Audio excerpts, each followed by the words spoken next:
Map true stories. This story doesn't start with shouting or cruelty or threats.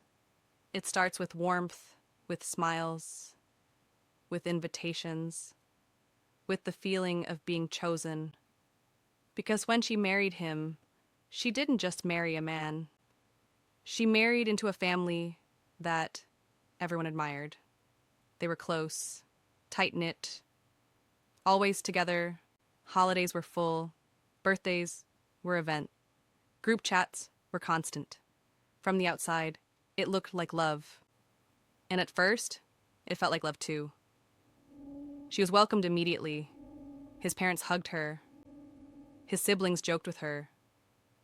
Everyone told her how lucky she was. You're part of us now.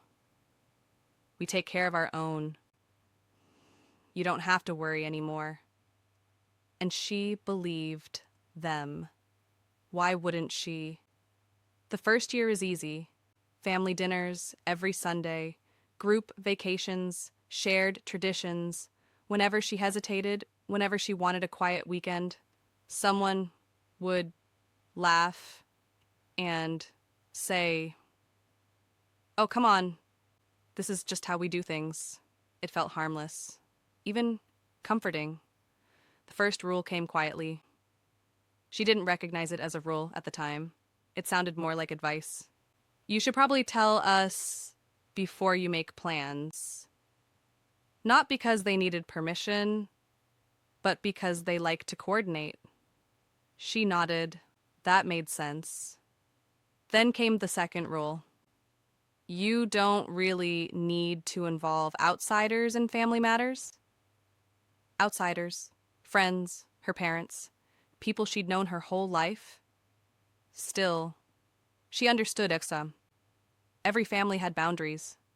The third rule didn't sound like a rule at all. It sounded like concern.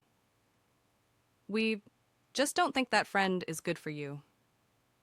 She doesn't really understand our values. He seems negative. Little comments, dropped gently, repeated often. Her husband never argued. He would sigh, shrug, say things like, "They mean well. They're just protective. They've been burned before." And she believed him because she trusted him. Over time, she noticed something strange. Every disagreement, every discomfort, every moment of tension was framed as her misunderstanding the family. Not the family overstepping. If she skipped a gathering, she was pulling away. If she asked for privacy, she was being secretive. If she disagreed, she was creating division. And slowly, very slowly, she started apologizing, not for what she did, but for how it made others feel. The next phase came after the wedding. Because once vows were exchanged, expectations hardened. Now attendance wasn't optional. It was assumed. Birthdays, anniversaries, random Tuesdays. When she suggested staying home, the response wasn't anger. It was disappointment. And disappointment cut deeper. Her husband began saying things like, "My parents were really hurt. My sister feels excluded. They don't understand why you're changing." Changing. She wasn't changing. She was just tired. Then the comparisons started. Your brother-in-law's wife never complains. She makes time for everyone. She understands sacrifice. Sacrifice. Always sacrifice. The unspoken rule became clear. Harmony mattered more than honesty, and harmony meant obedience. The moment she finally spoke up, everything shifted. It happened during a holiday dinner. A comment was made. Dismissive, belittling.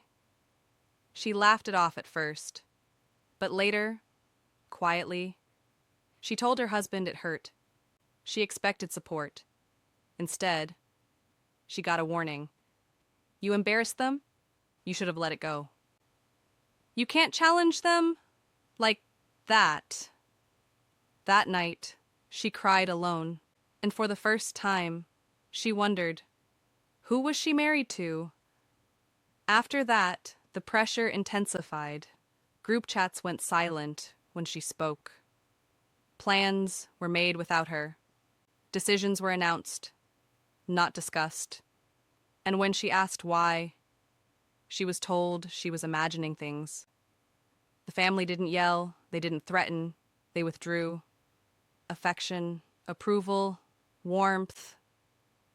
Until she complied again, her husband began acting differently too, less patient, more distant.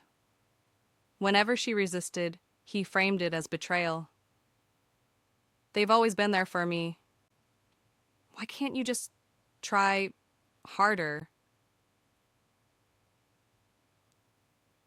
I don't want to choose sides, but she realized something terrifying. He already had. The breaking point came quietly. No explosion, just clarity. She had planned to visit her parents, alone. A short trip. Nothing dramatic.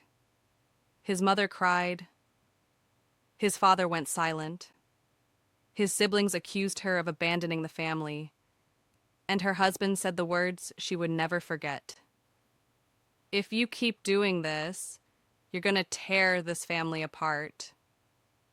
That's when she understood. There was no version of this where she was free, only versions where she was compliant. She didn't leave immediately. People rarely do. It took months, private journaling, silent grief, conversations she rehearsed but never spoke. But once she saw the pattern, she couldn't unsee it. The rules, the expectations, the guilt, none of it was accidental. When she finally left, the family called her selfish, ungrateful, cold. They said she had changed. And for the first time, they were right, because she had learned something. Love doesn't demand disappearance.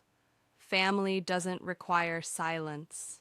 And belonging should never cost you your voice. Sometimes, the most dangerous control is the kind that smiles.